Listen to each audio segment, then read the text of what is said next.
네, 비하인드 뉴스 정치부 이성대 기자와 함께하겠습니다. 시작할까요? 네, 첫 번째 이슈 바로 보겠습니다. 이번엔 통닭이다. 윤석열 전 대통령이 22일 내란 혐의 재판에서 불법 계엄을 선포한 이유로 군 초급 간부나 군 장병들의 식사 같은 복지 예산이 국회에서 대폭 삭감됐기 때문이다라고 주장을 했는데 먼저 그 이야기 먼저 들어보겠습니다. 네. 내가 일선 부대를 가면 우리 소대장님 처우 좀 잘해 주십시오. 우리 소대장님들이 사기가 죽어가지고 근무 안 하려고 그럽니다. 관련된 예산들을 지금 계속 국회에다 보내고 있는데 국방력의 어떤 인력 차원에서 핵심적인 거니까 그냥 잘라버려요. 자, 다시 말해 자신은 국방 예산을 챙겼는데 국회에서 삭감을 했다 이렇게 주장을 하고 있는 것이죠. 예. 불법 계엄에 대해서 야당 경고용이라고 주장을 했잖아요. 근데 국방 예산을 야당에서 삭감한 것도 그 이유 중에 하나다. 이런 얘기로 들리네요. 그렇게 해석이 되는 거고요. 심지어 장병들 통닭 사줄 돈까지 잘랐다 이렇게 주장을 했습니다. 예. 계속해서 들어보겠습니다. 주임원사 활동비 이런 것도요. 주임원사가 사병들 관리하는데 하다못해 통닭이라도 한 마리 사주려고 그러면 이게 꼭 필요한 돈인데 어떻게 이런 것만 딱딱 골라갖고 자르나 몰라. 이게 계엄 선포의 사유와 관련해서 꽤 의미가 있는 거라서 좀 물어봤어요. 자, 실제로 윤 전 대통령은 임기 중에 그 군장병들 잘 먹여야 된다, 잘 먹여야 된다라고 종종 이야기한 바는 있습니다.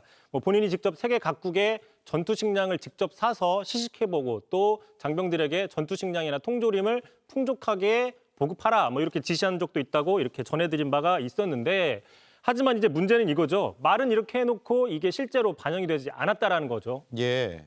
그러니까 당시 민주당이 예산을 삭감하지 않았다는 얘기인가요?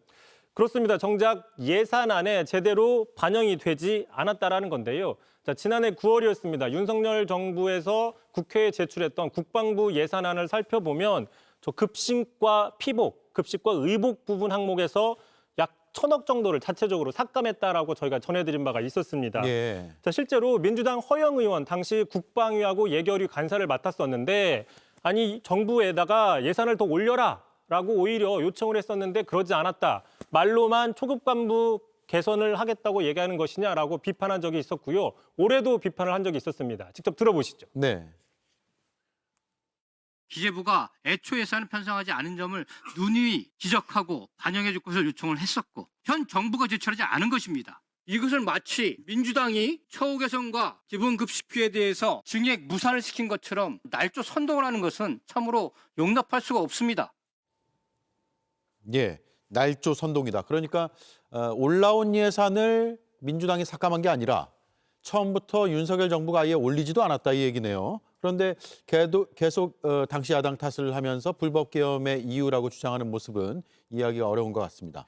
게다가 또 지난 2월이었죠. 탄핵 심판 당시에도 국회에서 국방 예산이 대폭 삭감됐다며 야당 탓을 했습니다. 물론 여야 합의로 삭감하기도 했었죠. 하지만 네. 이게 모든 게 다 야당 탓이라고 얘기를 했는데 자, 그래서 당시에도 자, 사실과 다르다 이런 지적들이 나왔음에도 지금까지 틀린 주장을 반복하고 있다라고 얘기를 하고 있는 건데요.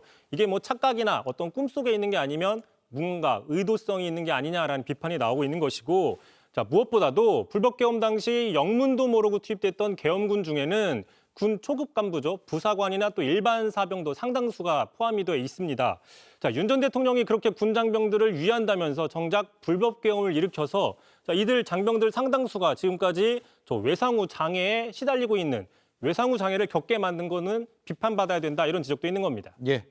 다음 이슈는요? 자, 두 번째 이슈 바로 보겠습니다. 우리가 장동혁이다. 자, 국민의힘 지금 한동훈 전 대표 측에 대한 징계 문제로 당내 갈등이 계속 여전한 상황인데 자, 그런데 이 상황에서 장동혁 대표의 이 필리버스터로 내부 주도권 싸움에 변수가 생겼다 이런 분석이 있습니다. 예. 자, 장동혁 대표 측의 장해찬 여의도연구원 부위원장이죠. 자신의 페이스북에 장동혁이 가는 길이 우리 길이다. 우리가 장동혁입니다라고 큰 예찬을 해놨죠. 예. 자, 지금 국민의힘에서는 자, 우리가 윤석열이다, 우리가 황교안이다 이어서 자, 우리가 장동혁입니다까지 나오고 있는 상황입니다. 예. 장동혁 대표가 필리버스터를 통해서 당내에서 장악력을 키웠다 이런 분석인가요? 그렇습니다. 특히 이제 장예찬 부위원장의 말을 보시면요. 자, 말로만 싸우는 입만 산 사람들, 또 페이스북에 한 줄 올리고 라이브 방송이나 하면 그게 대요투쟁인 줄 착각하는 관종들, 자, 장동혁 대표의 필리버스터 엄두도 못 낸다라고 얘기했는데 이게 사실상 한동훈 대표 측을 비판했다 이런 분석이 나오고 있는 것이고요. 자, 당 밖에서도 이번에 필리버스터로 당내 역학 구도에 변화가 생길 수 있다라는 분석이 나옵니다. 한번 들어보시죠. 예. 장동혁 대표는 나름 몸을 갈아 넣으면서 비장함을 보이고 있잖아요. 근데 여기서 갑자기 우리끼리 뭐 토크 콘서트하고 놀고 이러고 앉아 있는 모습 보이면은 사람들이 야 이게 때가 맞는 때인가 할 거거든요. 자, 이제 그러자 친한계죠. 신지호 전 의원은 자, 장동혁 대표가 필리버스터에서 누구도 입맛대로 판사를 선택하지 못하도록 하는 게 사법부 독립의 핵심이라고 열변을 토했는데 그런데 왜 여상원은 쫓아냈느냐라고 비판을 했습니다. 예. 참고로 이 여상원 그 당 윤리위원장인데 지난해 11월 급작스럽게 사퇴를 했었죠.